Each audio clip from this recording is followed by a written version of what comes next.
want you to like notice something. So when we're reading about the temple,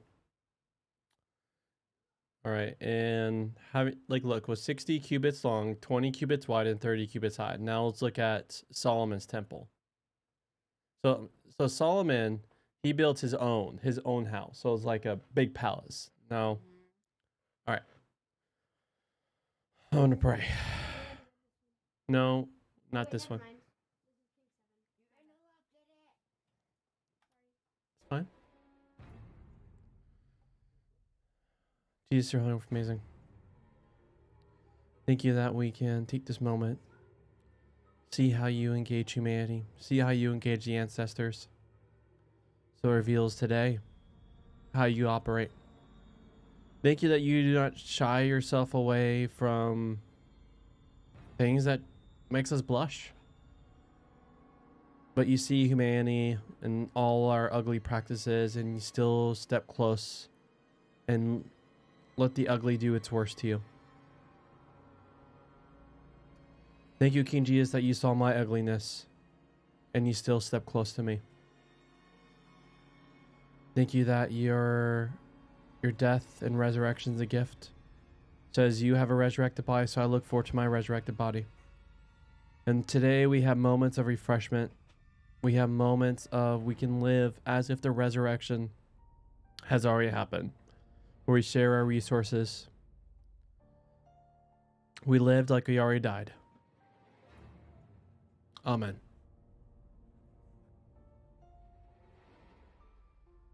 His house, he built over 13 years, and he completed his entire house. He built the Lebanon Forest House. Its length, 100 cubits. Its width, 50 cubits. And its height, 30 cubits. Width, 4 rows of cedar columns and cedar beams on the columns. He made the portico for the throne where he would issue judgment, a judgment portico. It was covered in cedar from floor to floor. His house where he lived and the courtyard within the portico was made in the same way. He will make a house for Pharaoh's daughter, whom Solomon married, like this portico. He set up the columns at the portico of the hall. He set up the right-hand column and named it, He Establishes, and set up the left-hand column and named it, In Him is Strength. On the top of the columns was lily work, so the manufacture of the columns was complete. He made the sea, cast 10 cubits from rim to rim, circular all around, 5 cubits in height. A line of 30 cubits will go all around it. When all the work that King Solomon had done for Yahweh's house was finished, Solomon brought in the holy things of his father David, the silver, the gold, and the accoutrements he put in the treasury of Yahweh's house. Then Solomon assembled the elders of Israel, all the heads of the clans, and the ancestral leaders of the Israelites, before King Solomon in Jerusalem, to bring up Yahweh's covenant chest from the city of David, that is Zion. The priests brought Yahweh's covenant chest to its place in the inner room of the house, the holiest place under the cherub's wings, because the cherubs spread their wings towards the chest place, and the cherubs covered the chest and its poles from above. The poles extended so that the end of the poles were visible from the holy place in front of the inner room, but they were not visible outside. They had been there until this day.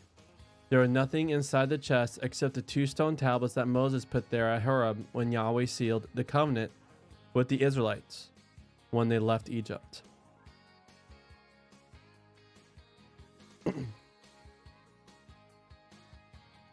Commentary.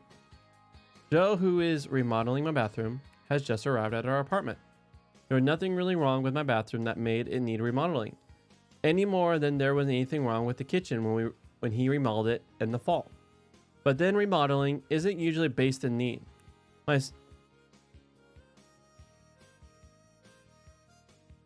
Yeah, go and grab a spoon. We'll recap once you get back.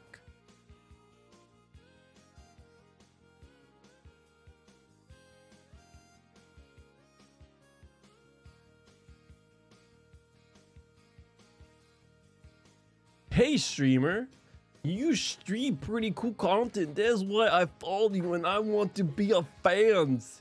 If you done asterisk mind, kindly add me up on Discord and my handle. I'm not going to say that out loud on stream. The name. Huh? No, they can't see that unless they're seeing the chat on Kick. It's like one of those robot. All right. Oh yeah.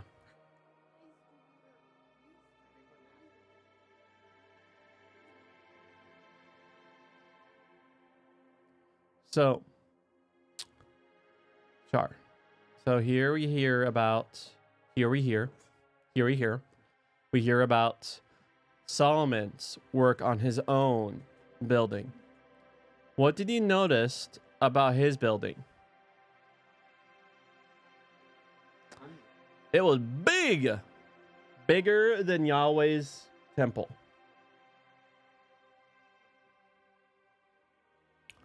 And he made a place for Pharaoh's daughter.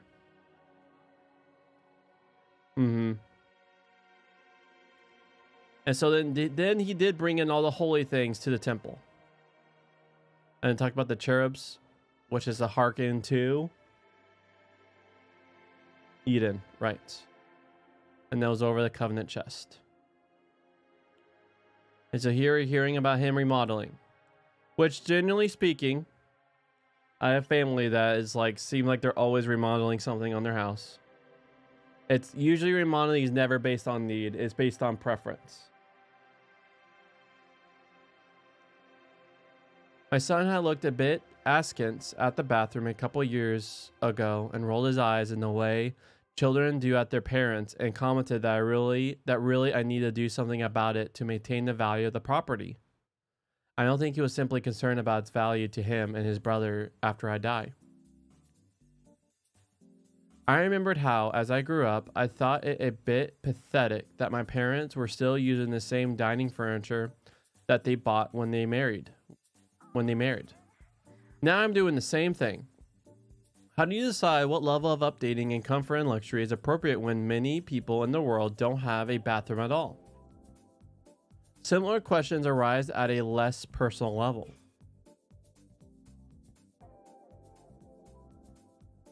We good? Okay.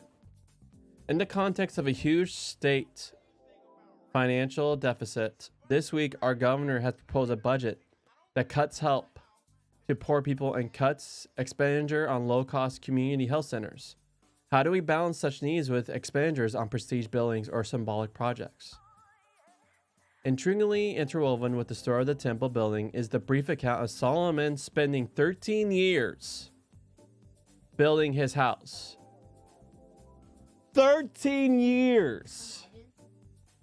Like we have the library, you know, being built down the street. Can you imagine 13 years?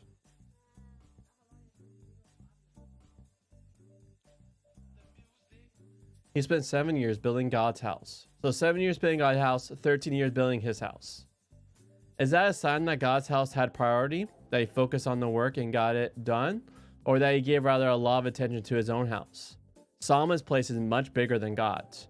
What of the other impressive state buildings he has also constructed? The Lebanon Forest House is apparently so called because it had so many pillars of cedar from Lebanon that seemed like a forest. It will be a hall to use for state occasions. That would be crazy. Can you imagine having a building with so many pillars that it looked like a forest?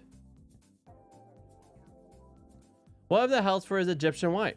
One recalls once more that ultimately it is ordinary people who pay for such projects. At least as pressing are the questions raised by the way the temple, the royal palace, and the state building adjoin one another. That opens up the positive possibility that the faith celebrated in the temple can be taken seriously by the king and embodied in the way politics and economics operate. It also opens up the possibility that the faith celebrated in the temple becomes subordinate to the power of the king in the way he sees the state's political and economic needs. So eventually there will not only be a foreign queen living near the temple and sanctuaries for foreign gods located near the temple, but also shrines to foreign gods within the actual temple complex, because politics requires it. With a reference to the hall, we return to the account of the temple itself. Outside it are two especially impressive pillars. They are not part of the structure, they don't hold the building up. They seem to symbolize what their names refer to, the fact that God establishes the world by his strength. It is therefore secure. If you thought your world looked insecure, looking at the temple reminded you of an aspect of the good news concerning the God whose name dwelt there. If you turn around from looking at these pillars, one thing he saw was the sea. A huge basin. You know what a basin is, right? Yeah, it's like a big, huge bowl. 5 yards, so... Huh. Alright.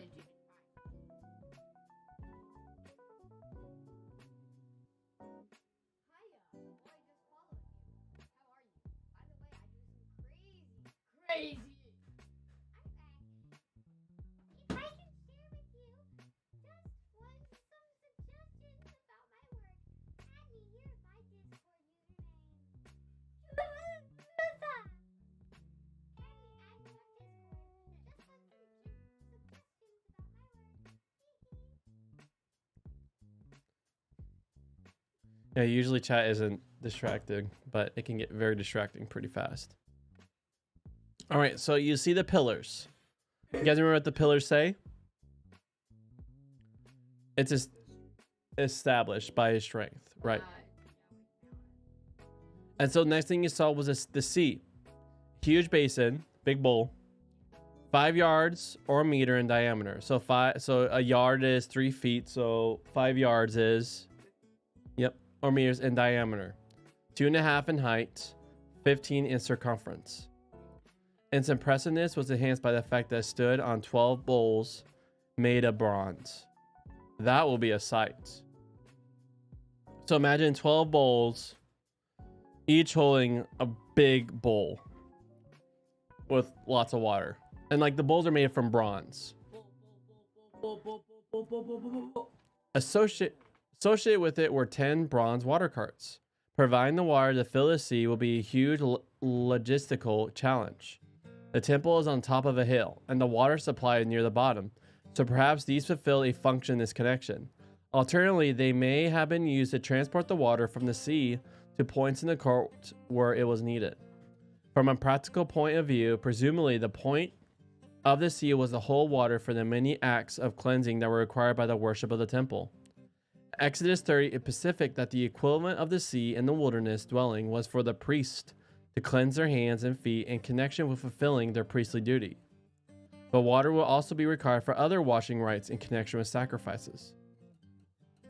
Yet the height of the sea would work against its ease of use in this connection, and the basin's strange name would also suggest a symbolic significance, not least as it stood over against those pillars. For Middle Eastern peoples,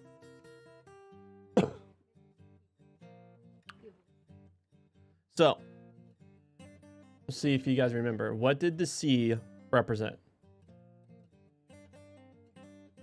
Chaos. Power. So for Middle Eastern peoples, the sea was often an embodiment of dynamic and threatening power. The sea could overwhelm the land if it chose to. Thus, they told stories about creation involving the gaining of control over the sea. This sea constituted a visual reminder of the assertion on the pillars, that the world is established by God's strength. While the Old Testament sometimes speaks of creation in these terms, it also tells of God's victory over the Red Sea, a victory that asserted God's power over all that could threaten to overwhelm Israel. So the basin contained the sea in more than one sense. It held a vast quantity of water. It also suggested that the sea was under control. The sea stood in the courtyard, along with the main altar on which animals were burnt and offered to God, so that people could take part in making the offerings. Within the hall, where people did not go, were the altar on which priests burned incense, the table on which was set the present bread that suggested the people's grain offerings and or God's provision for the people, and 10 lampstands. At the back of the hall was the inner room, the holiest place, where a priest went just once a year in connection with the need to purify it. There, 2 gold-plated cherubs stood. Imagery figures that are part animal and part bird that symbolizes the creatures.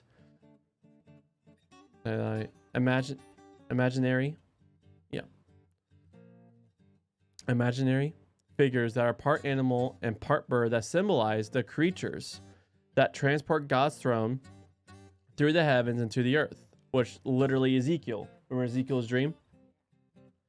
They thus point to the presence of the invisible God and throne above them.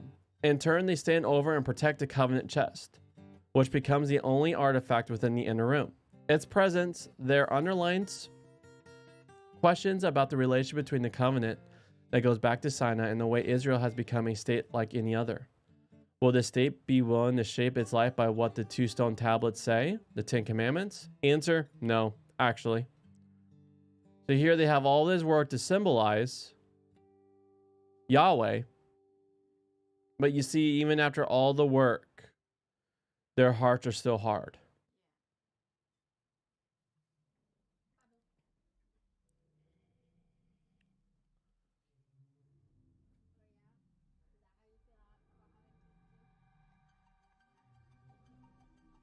You ready? Okay. This is the agreement. Okay.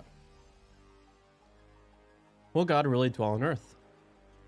When the priests came out from the sanctuary, a cloud was filling Yahweh's house, and the priests were not able to stand and minister in the face of the cloud, because Yahweh's splendor was filling Yahweh's house. Then Solomon said, Yahweh has said he will dwell in the thundercloud. I have indeed built a stately house for you, a place for you to live forever. The king turned his face and blessed the entire congregation of Israel as the entire congregation of Israel is standing. He said, Yahweh be worshipped, the God of Israel, who spoke by his own mouth with my father David, and by his hand has fulfilled it. From the day I brought my people Israel from Egypt, I did not choose a city from all the clans of Israel to build a house for my name to be there, but I chose David to be over my people Israel. It was in my father David's mind to build a house for the name of Yahweh, the God of Israel. But Yahweh said to my father David, because you had it in your mind to build a house for my name, you did well when it was in your mind. Yet you yourself will not build the house. Rather, your son who came out of your loins, he will build the house for my name. Yahweh has established his word, which he spoke. I have arisen in place of my father David. I sit on the throne of Israel, as Yahweh spoke, and I have built the house for the name of Yahweh, the God of Israel. I set a place there for the chest where Yahweh's covenant is, which he sealed with our ancestors when he brought them out of Egypt. Solomon stood before Yahweh's altar in the presence of all the congregation of Israel, and spread his palms to the heavens, and said, Yahweh, God of Israel, there is no God like you in the heavens above and on the earth below beneath, who keeps covenantal commitment with your servants, who walk before you with all their minds. Yet will God really live on earth? There the heavens, the highest heavens, will not contain you. Still less this house I have built. But turn your face toward your servant's plea and prayer for grace.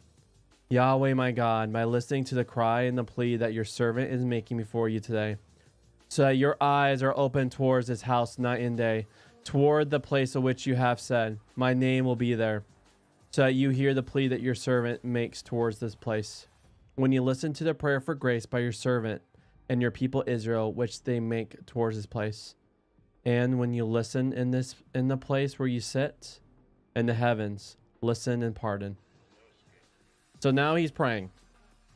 He is pretty much, they're dedicating the temple. And so he's addressing all the Israelites.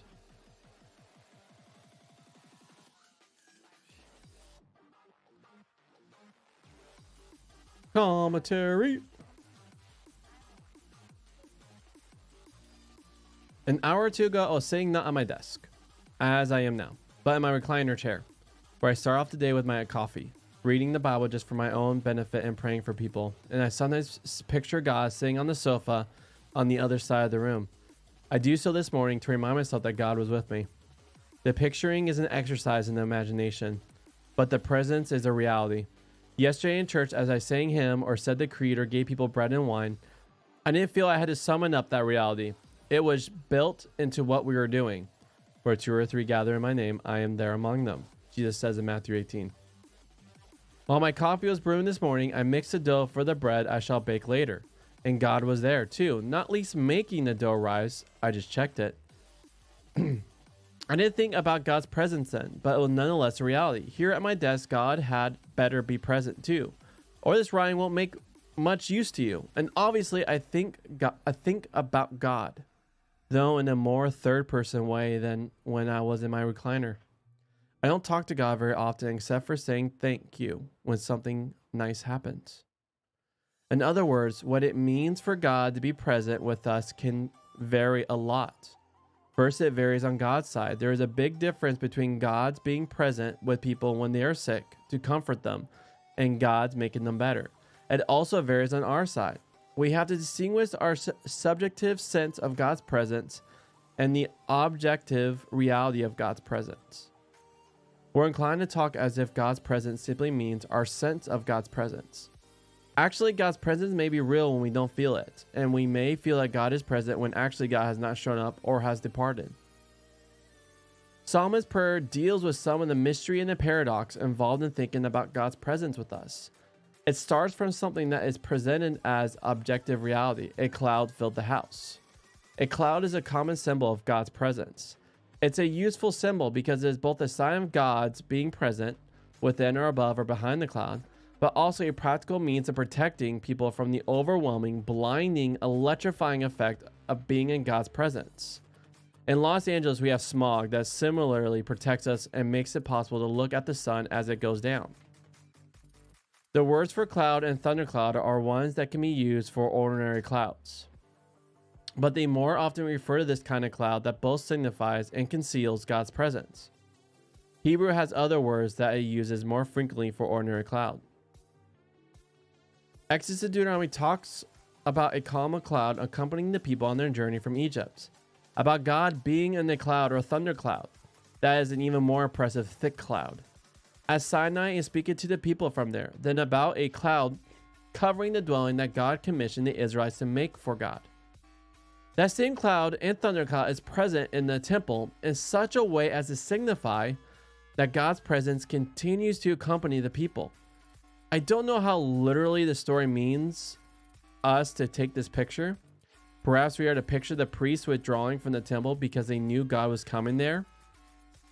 So speaking of the cloud as a metaphor, however, we don't understand that language. God certainly became present there. Henceforth, Israel could know they could come to the temple court and offer their sacrifices there, and know they did so before the God who was present in the sanctuary. Talking about the temple as a place where God will live could imply that the Israelites had unsophisticated ideas about God. But Solomon himself later makes explicit his awareness that the idea of God dwelling in a house on earth is silly. Nor did the Israelites naively think that God lived in the sky, as if you would find God if you shot a rocket high enough. Or if they did think so, they were ignoring what their scriptures told them. The entirety of the heavens could not contain God, Solomon comments. That's why the idea of building a house for God is a silly idea. So why is Solomon building one? He speaks of building a house for God's name. It is a way the Old Testament often seeks to square the circle of affirming that God was really present in the midst of Israel, recognizing that this was an unsophisticated idea. The name of a person stands for the person. When people who know me say John Goldengay, it sums up an impression of who I am. It reminds them of my characteristics and nature. It's almost as if I am there. When Christians whisper or shout Jesus, it brings home to them the reality of his presence. That's especially so with the name of God, Yahweh, and with the name Jesus, because the name expresses something of the nature of the person. Jesus means Savior. The name Yahweh suggests the one who will be there with you. See, the God who will be there with you. See Exodus 3. The temple will be the place where Israel proclaims the name of Yahweh and calls on the name of Yahweh.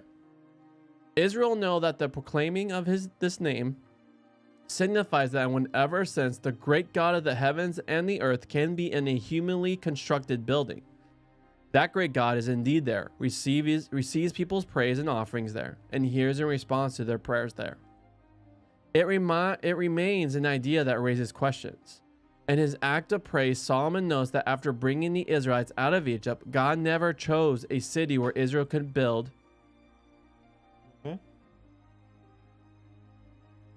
Okay. A city where Israel could build a house for God's name. We expect this sentence to continue, but now God has chosen a city, Jerusalem, but he never makes such a statement. Instead, he refers to God's choice of David. He is perhaps wise because the person whom the story has credited with the choice of Jerusalem is David, not God. God has chosen David, and God has evidently gone along with David's choice of the city, as God went along with David's idea of building a temple.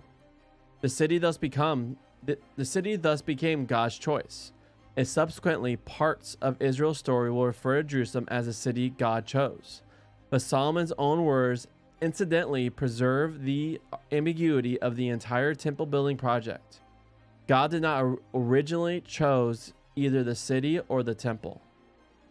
You know what's crazy is, let's say we're out and about, and let's say we're out and about and Jason's not around, but then we start talking about Jason. You know when Jason like makes a fart noise, like you just imagine, like it's like as if he's there even though he's not there. And so it's the same thing when we recognize Yahweh's name and we speak about him. It's like it's as if he is there. But thanks be to Christ that we can expect, especially when we're worshiping King Jesus and worshiping Yahweh, that they are there and our prayers are coming to them. All right, friends, we can start.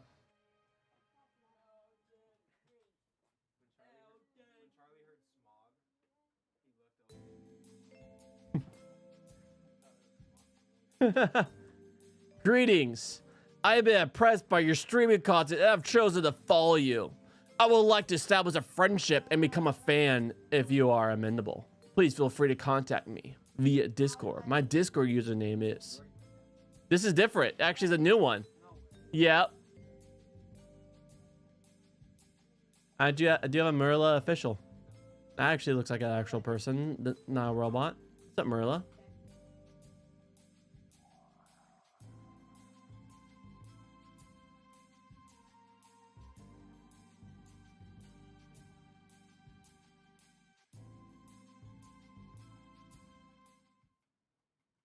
Man, dude, my kick is actually having a lot more attention than usual.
I'm excited to be in the Lion King land.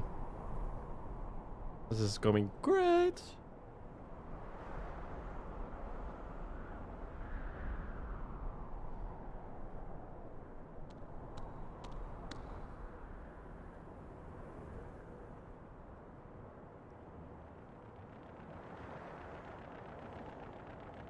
Oh, this scene.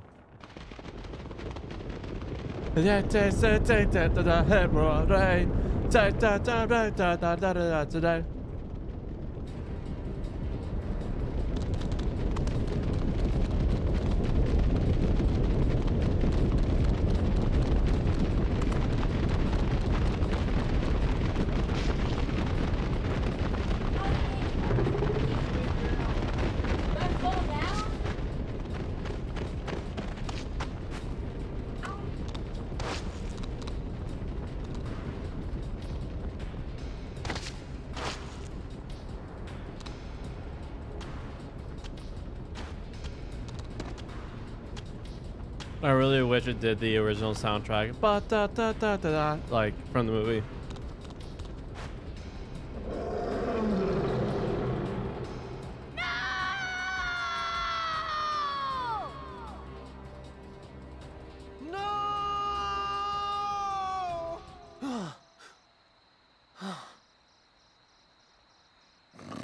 Monkey punch, monkey.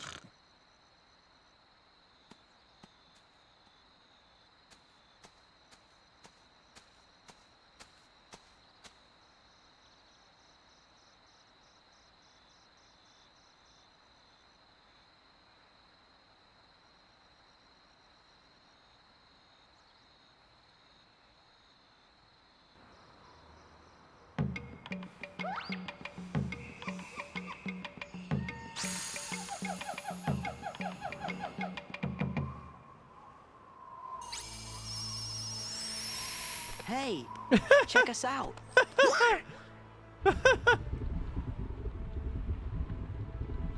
This place is kind of creepy, though. You guys see this? Sorry, look at Sora in Lion King. Oh, He's a turtle. He's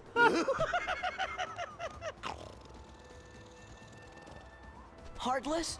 Oh, I don't know, Sora. I get the feeling they might live here. Don't mind us. Trespassing through a river being in trouble. Yeah, that's right.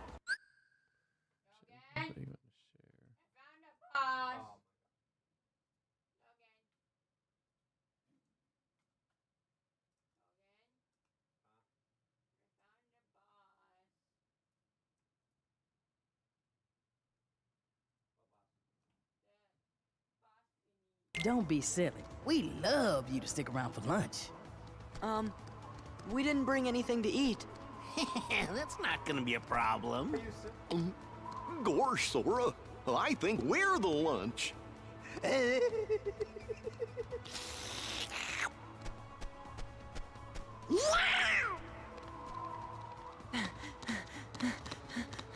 Whoa!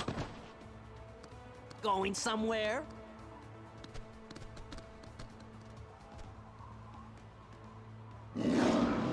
Man, that Scar's got the worst timing. Just let him roar. We better go see what he wants. Sounds like he's grumpy enough already. Fine.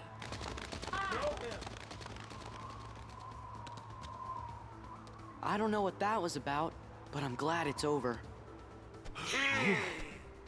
Everything's harder on four legs. Better start practicing. I found a trick to it. Here, let me show you. Yeah. Huh, there.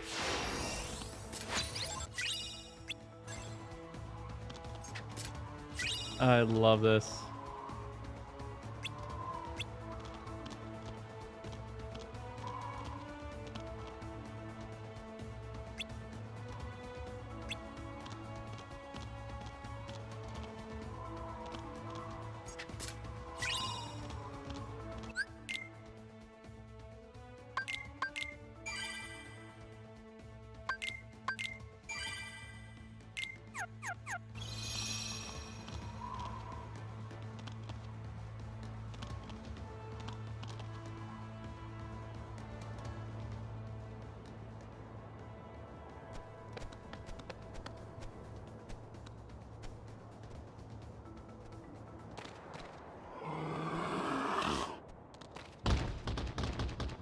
Are you thinking what I'm thinking? Yes? What do we do? Stay back.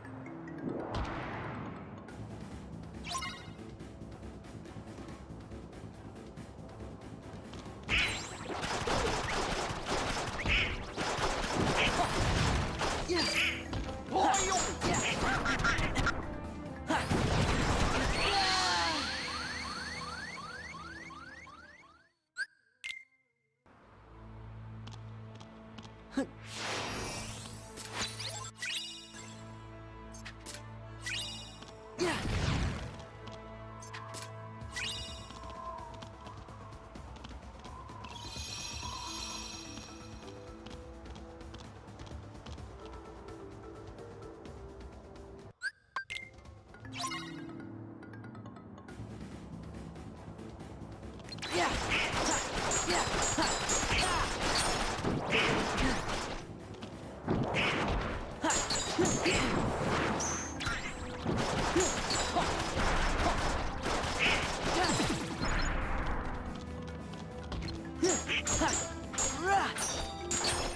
Yeah.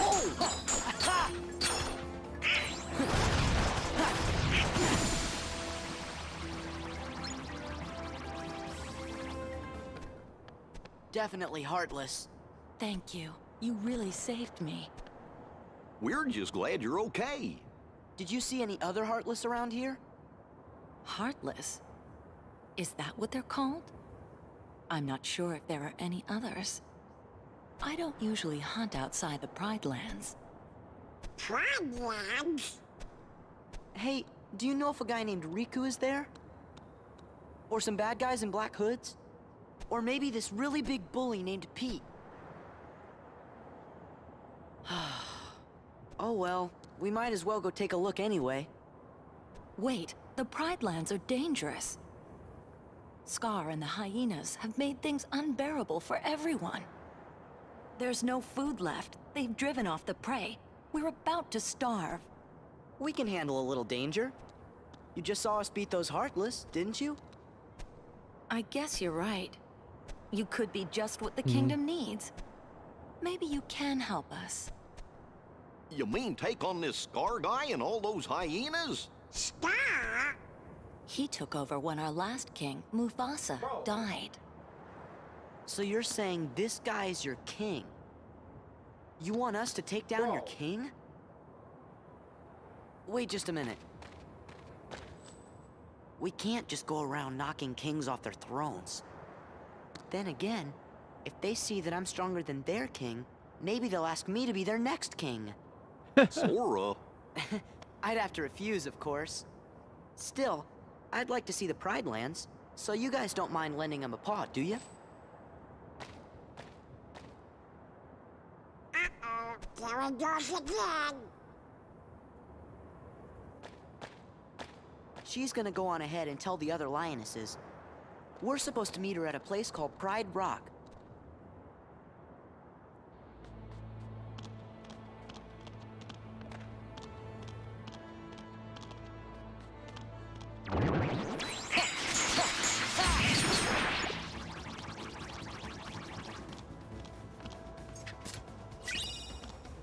Yeah!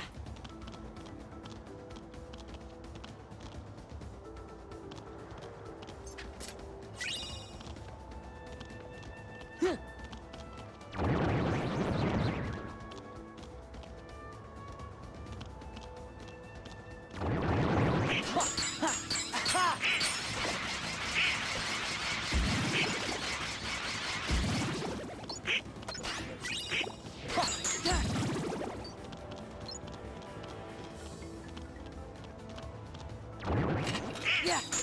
Aha! Yeah! Yeah! Oh, wow! Yeah!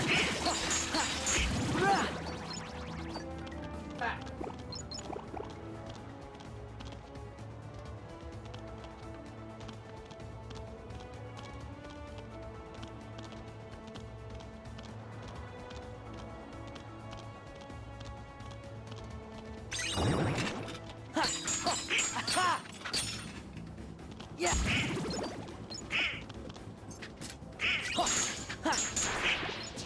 Yeah!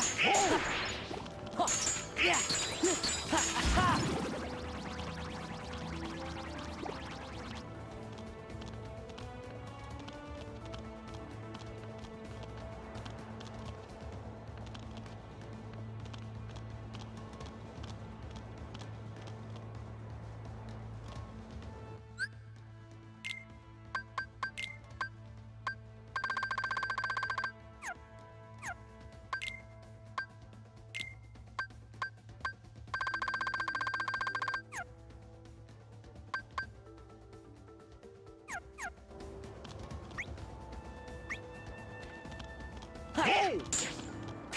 Yeah! Yeah!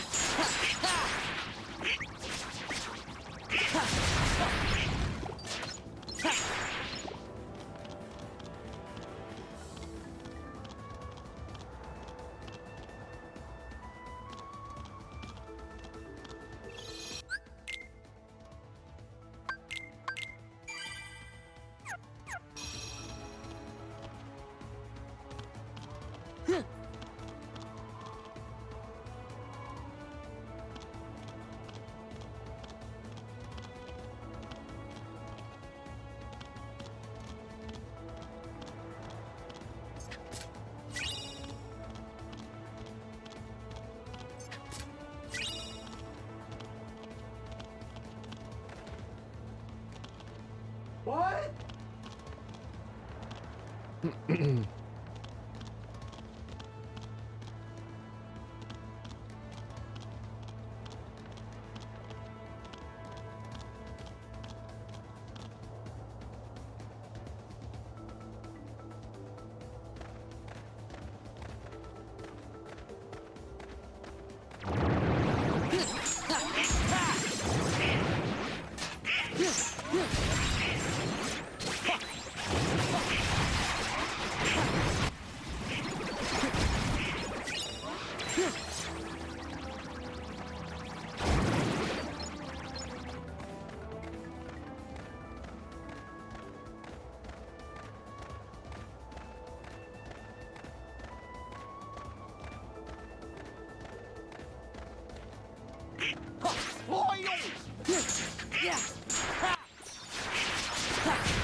Okay.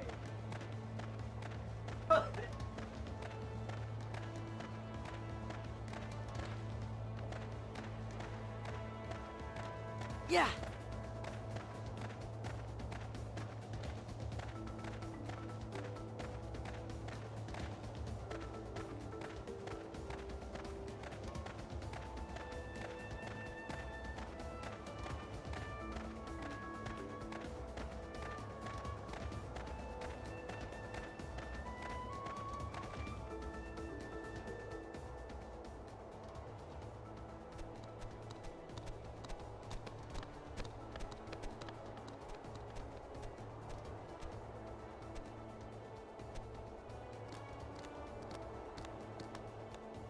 That's him.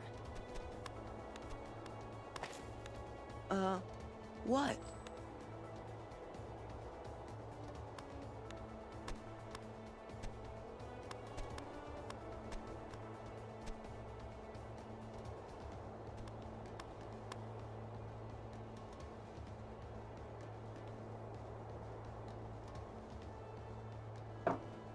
What is it? I told Rafiki you might be able to help us force Scar and the hyenas out of the Pride Lands. But he says it won't work. You see, whoever saves the Pride Lands will be our next king, and he has to have the right qualities. Meaning? Well, I think she means you're not cut out for the job, Sora. I'm sorry you came all this way. Hey, no, it's okay. You better go before Scar finds out you're here. I'm really sorry.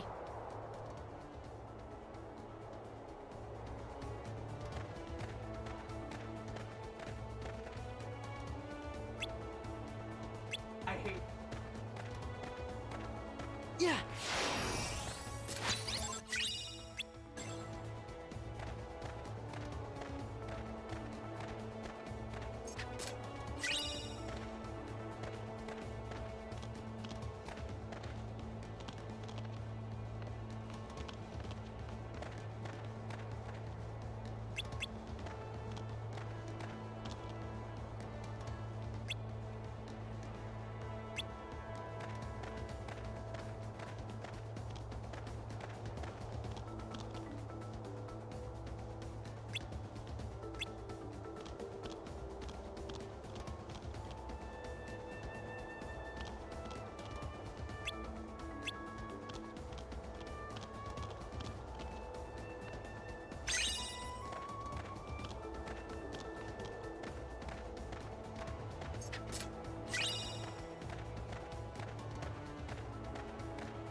a snack? Snack? Nah. We got us a 3-course meal.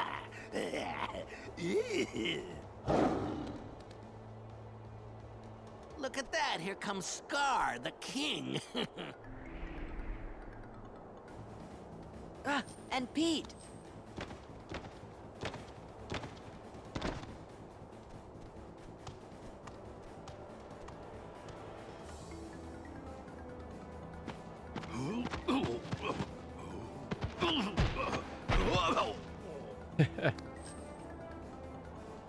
My back. What are you doing here? Oh, the cute little kitty's worried about me. If I were you, I'd be more worried about my friends. We're surrounded! Go on, ladies. You've got some hunting to do. The herds have moved on, Scar. We can't hunt in a land with no prey. No prey. Then what do you call this? We're not prey. Oh, nice and fresh, too. Well, they're all yours, Scar.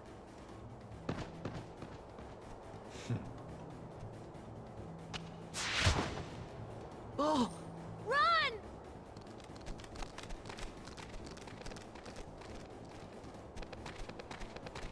Follow me!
Hey, why the long face, Simba? You gotta lighten up and live a little. yeah. What were you thinking about? Let me guess. The past, right? Hakuna Matata!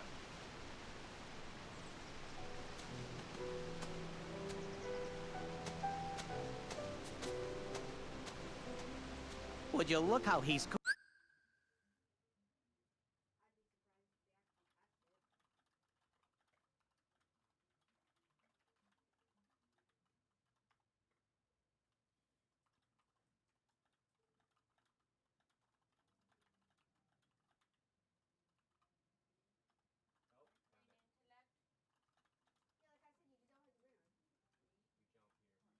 grown, Pumbaa. Why, when I rescued the little guy, he was only this big.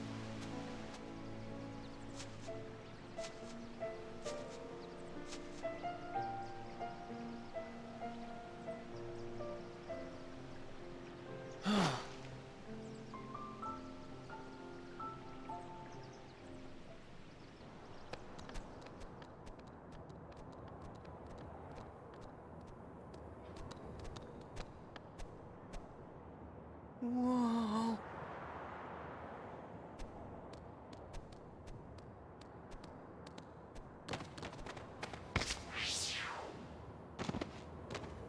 Wow.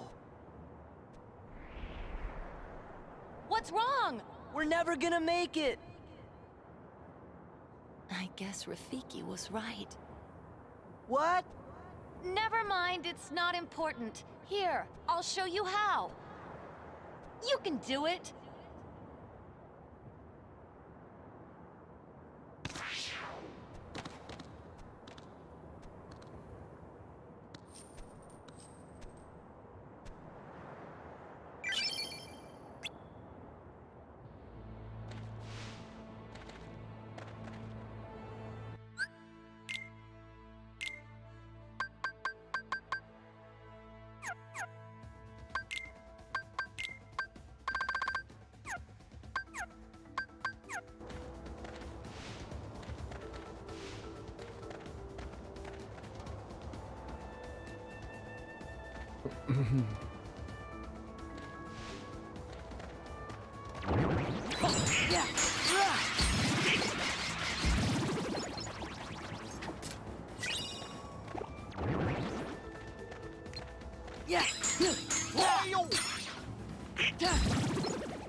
He's alive!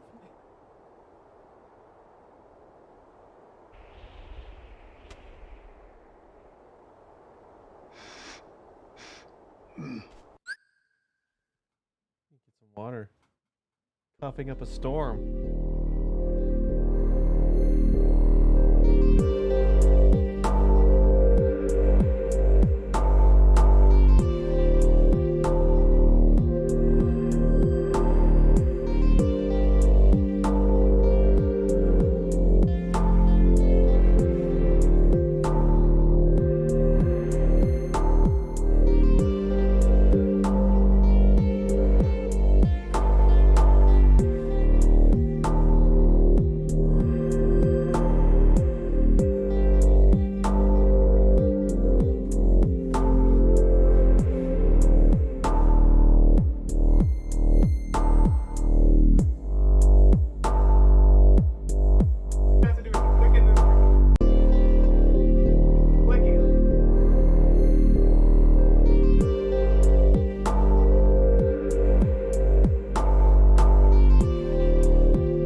He's alive! When Simba's father, King Mufasa, died, we were told that Simba died alongside him. Who told you that?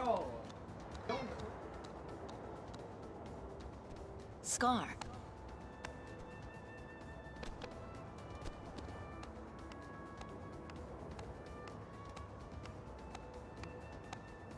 It is time.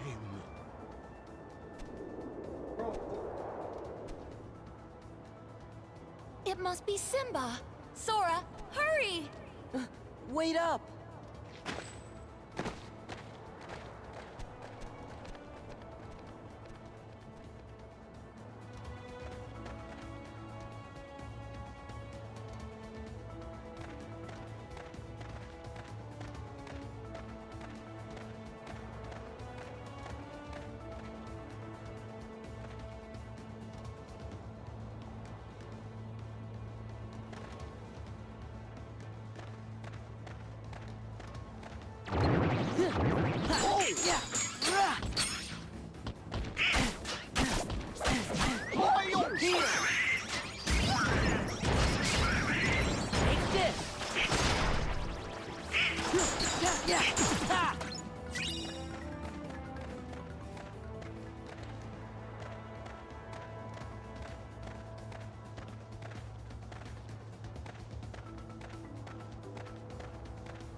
Hello. Hey, Houston. Hi, Corey. I'm guessing you're heading off here soon. Actually, in about an hour. I'll be on around our time, but my work hours are going a little longer today. That should not affect our Great Friday time, though.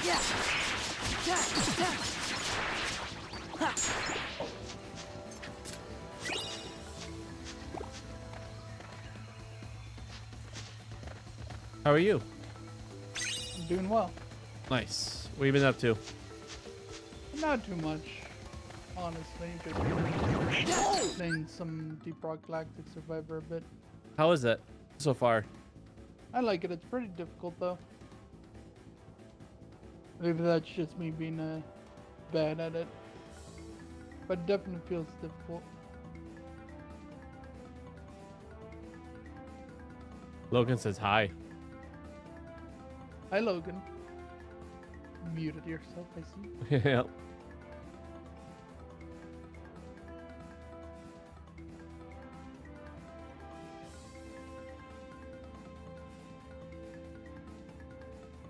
If you look, I have a reward on mine. Is that mine or yours? It offers. Oh, there was an offer. I guess it's no longer there.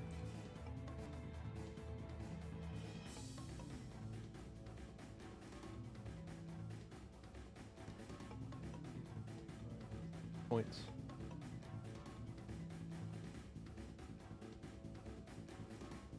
I'm good.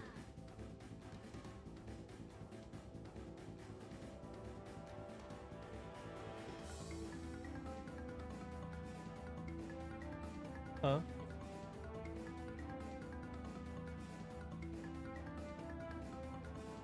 Surprised the offer's no longer there. Okay. I'm good. Love you.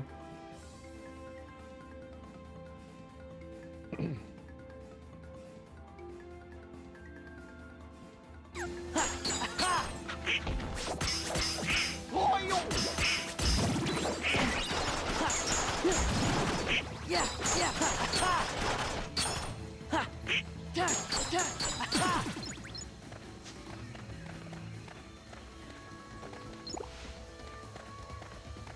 How's Kingdom Hearts 2 coming along? Not bad. Oh, well, thanks for the follow, Judah Smith. I mean, if you go to choosing.org, you could send me a friend request. Right now, I'm not in the space to do anything, but I'll definitely check out your stuff.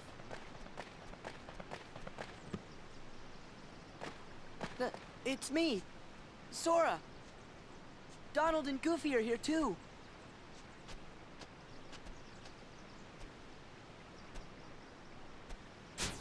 Sora, Donald, Goofy.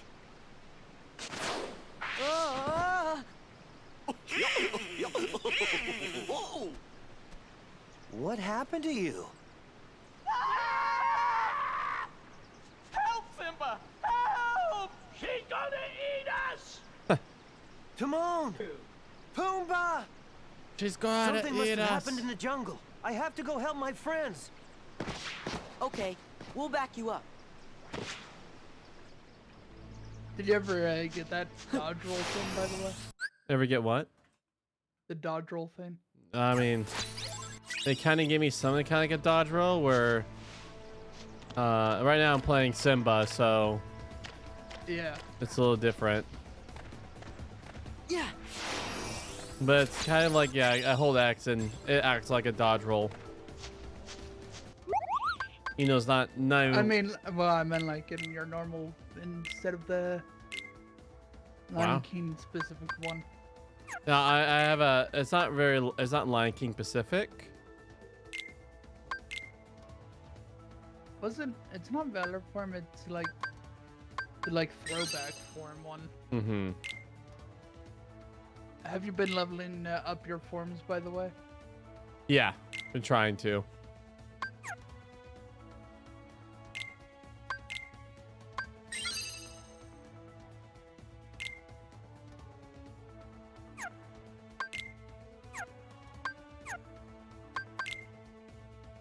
The Lord's Broom.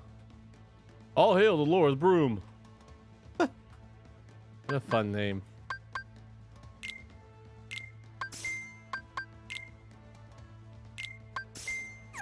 I think I could sell all old weapons. They haven't.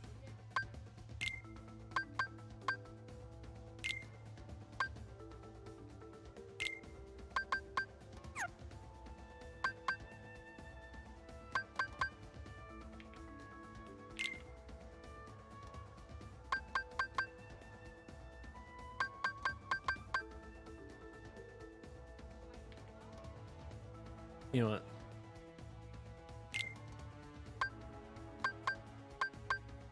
As a lion, it just makes sense to go damage mode.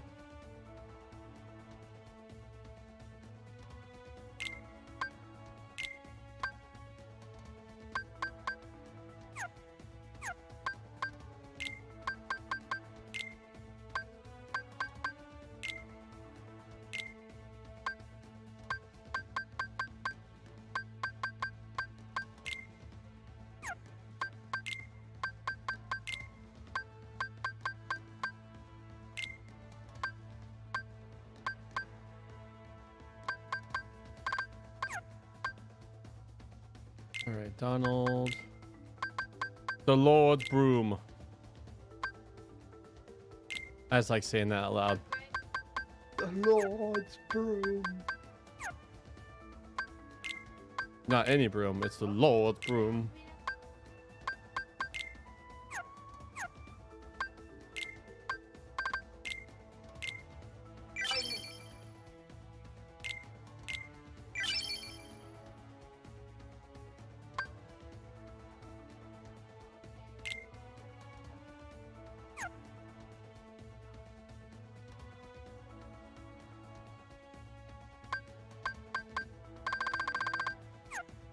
I think I can sell all my old weapons for Donald and Goofy. I feel like this game doesn't give you any reason not to hold on to them.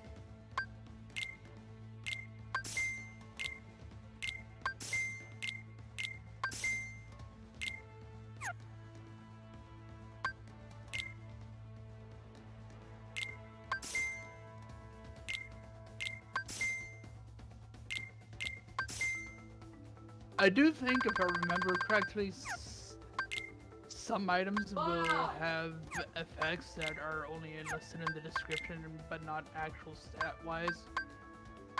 So be wary. Well, it's like I did find this weapon, the plain mushroom. Doesn't look like much of a weapon, so it has very low stats. So I've held on to it because it was a find. Yeah, I meant like other stuff, like some of them have like hidden bonuses and stuff.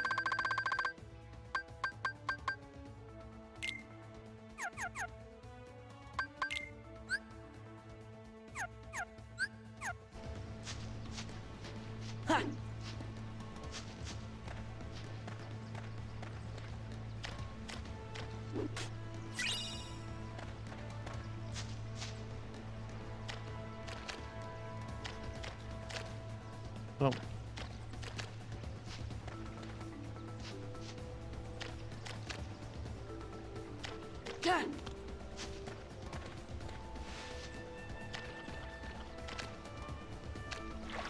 Hmm.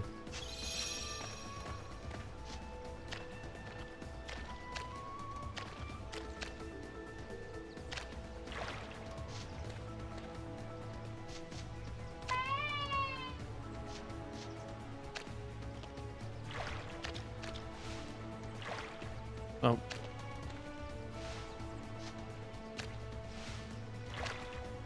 Ah ha ha.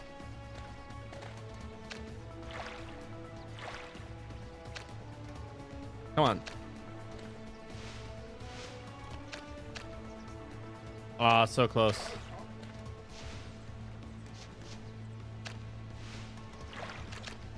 There we go. What? Went right over it.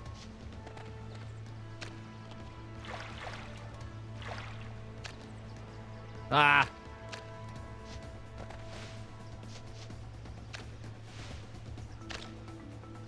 Come on.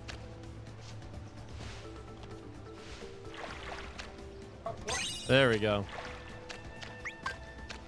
Any under the waterfall? Nope.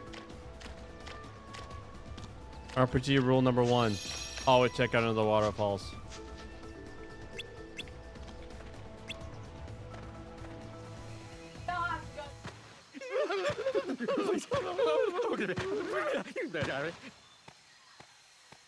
Oh.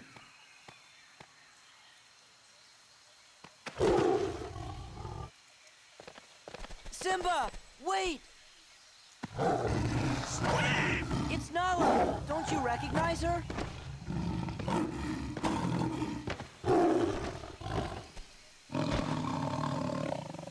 Nala? Oh, heck no! It's me, Simba. Simba! You are alive!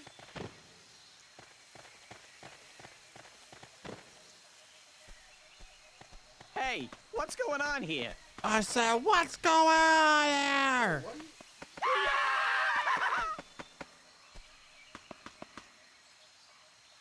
Don't worry. They're all friends of mine. So that means nobody's planning to eat anybody else for lunch, right? Are you sure they don't want to eat me? Like I'm some kind of pig? We won't. But you are a pig, right? Call me Mr. Pig! Who you calling Pig? My name is Bash. Could you guys excuse us for a few minutes? Why am I not surprised?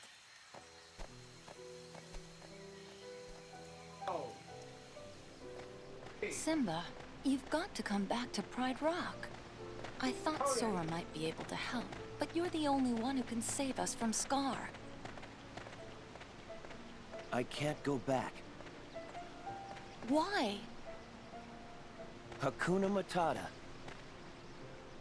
It's something I learned out here. Sometimes bad things happen, and there's nothing you can do about it.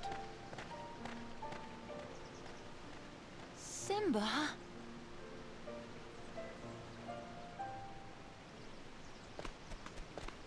Hakuna? Matata! Hakuna? Matata! He's not the Simba I remember. Something about Hakuna Matata. Actually, it makes me really happy to do Lion King. Lion King Land.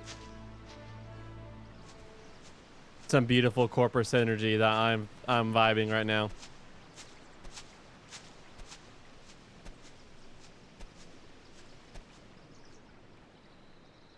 Corporate synergy. At its finest. My father's dead, and it's because of me. It's my My fault. I can't go back. It won't change anything. Remember.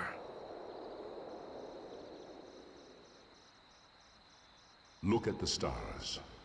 The great kings of the past look down on us from those stars. So whenever you feel alone, just remember that those kings will always be there to guide you. And so will I. Father, are you there?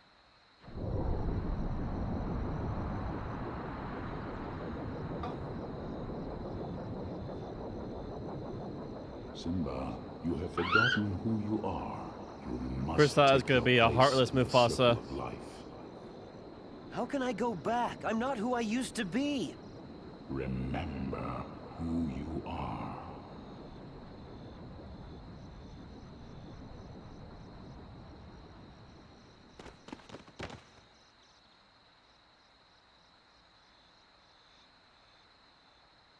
You can all come out now.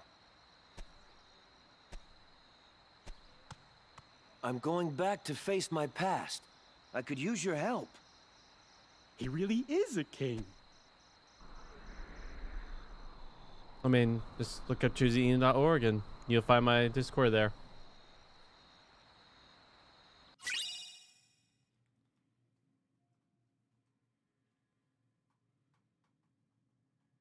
Ooh.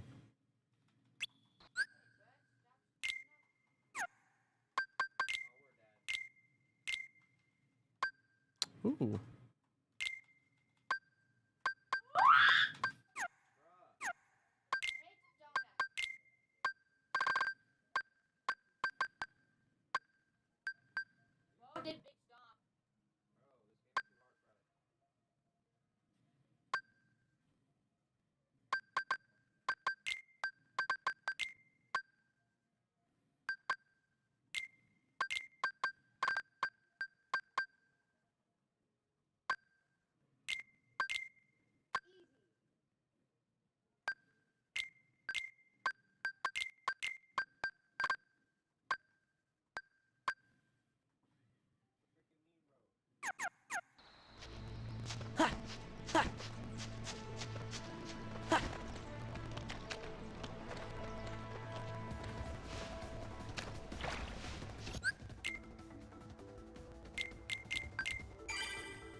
Since Cody will be doing, should we do some BOI tonight? Yeah, I'd be up for that, but that's up to David and Ethan.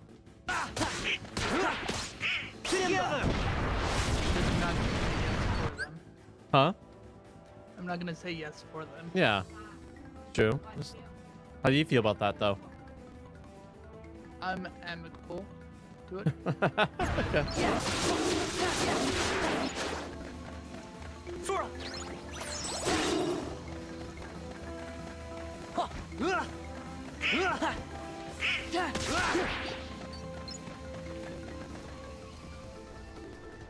Oh, wrong way.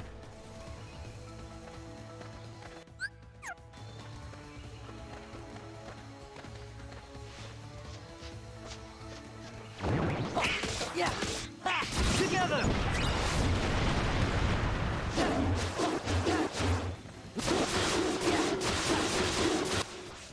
God. I'm here. Back off. Gosh. Simba in lion form while you're in lion form is just delightful.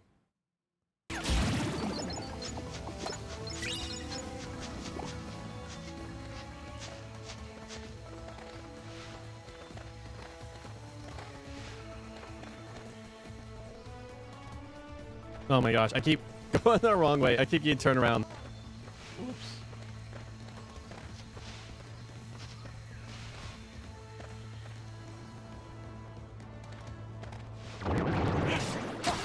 Yeah.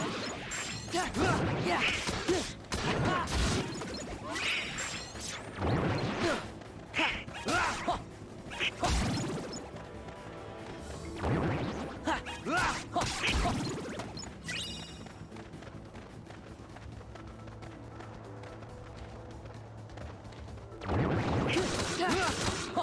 Together.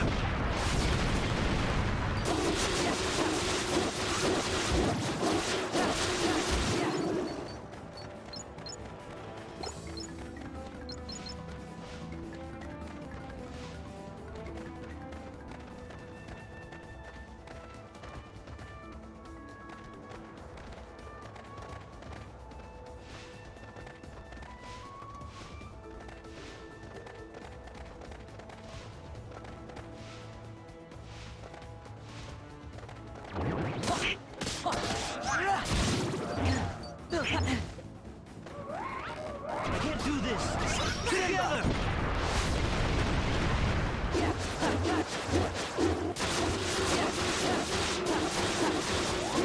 Back off.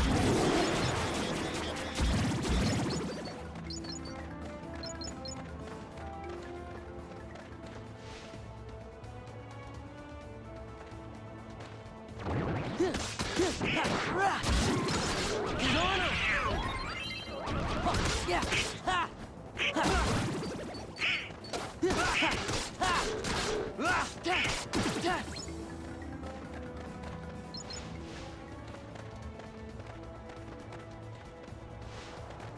Heal.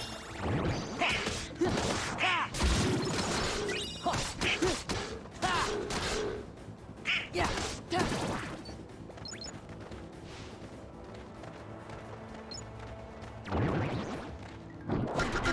It's up to you now. Yeah. It's not over. Goofy, come on.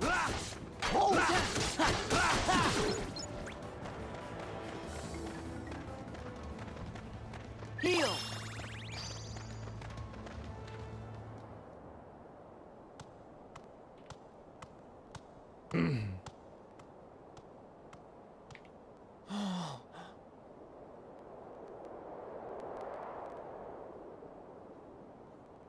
Wait a minute, we're gonna fight your uncle for this?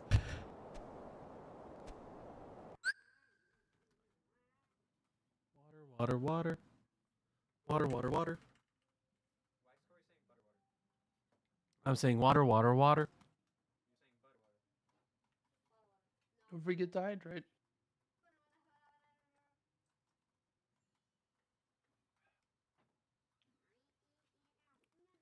I think that's how dry the Proudlands are. It's making me thirsty. Yes, Timon. I don't think that sounds This is my home. Like, I feel like parched just looking at it.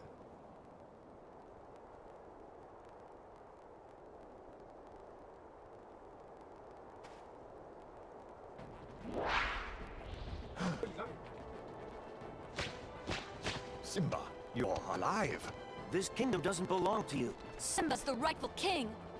The choice is yours, Scar. Either step down or fight. Must this all end in violence? I'd hate to be responsible for the death of a family member, Simba. I've put the past behind me. But what about your faithful subjects? Have they?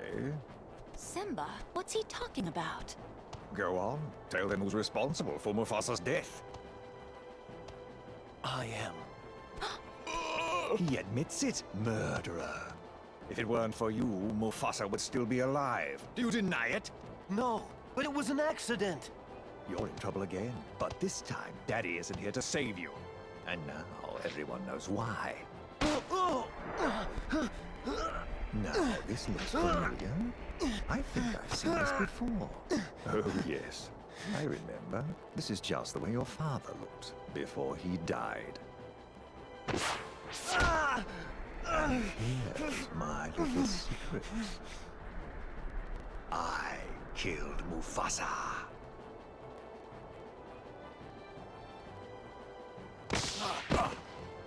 Murderer! Tell them the truth! All right, all right. I did it. Louder! I killed Mufasa.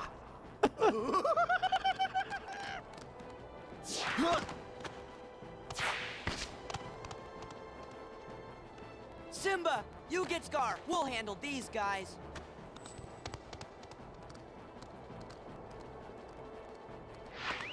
Excuse me, pardon me, coming through.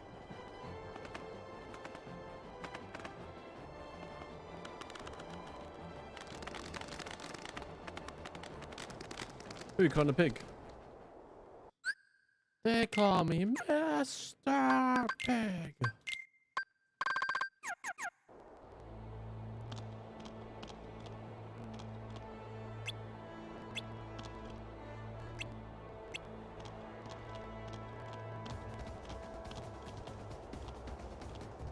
Candy Frank! No! I really don't taste good!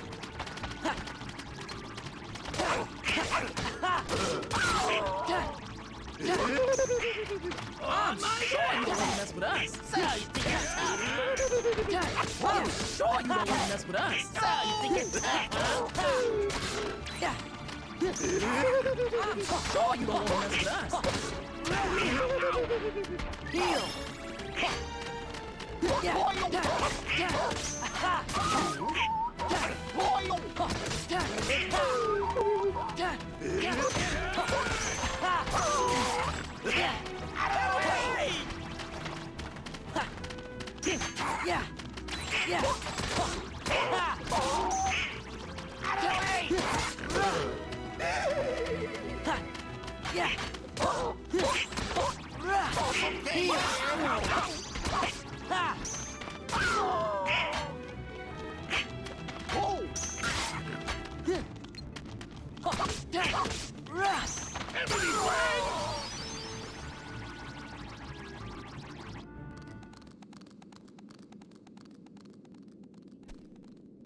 Where's Simba?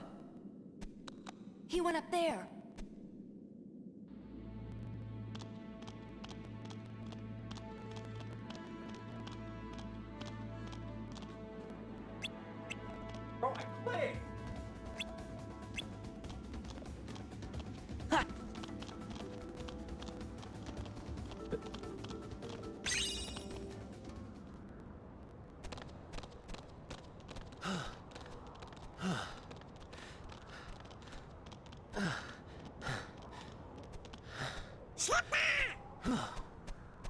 This is his fight, Donald.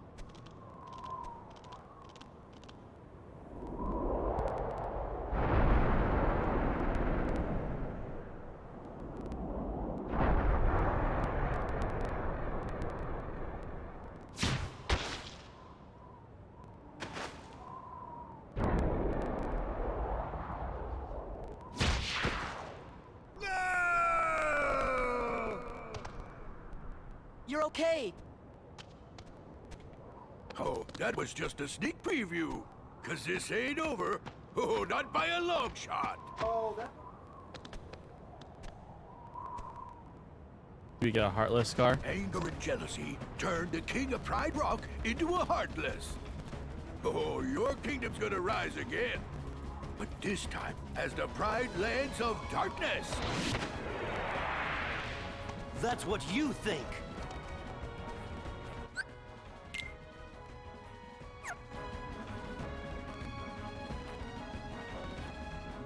Together!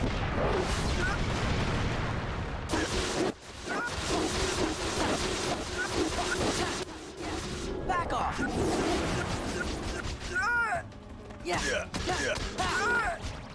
I'll meet you. This time you burn. This time you burn. This time you burn. This time you burn. This time you burn. Hey, together! Try to catch me.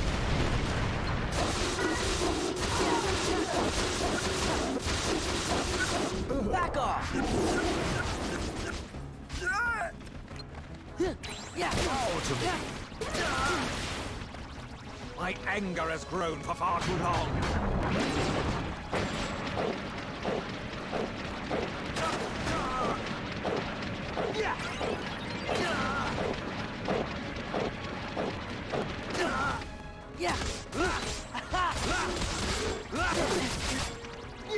I'll meet you. Sure.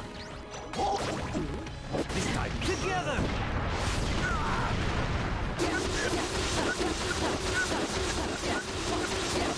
I'm here. This is it.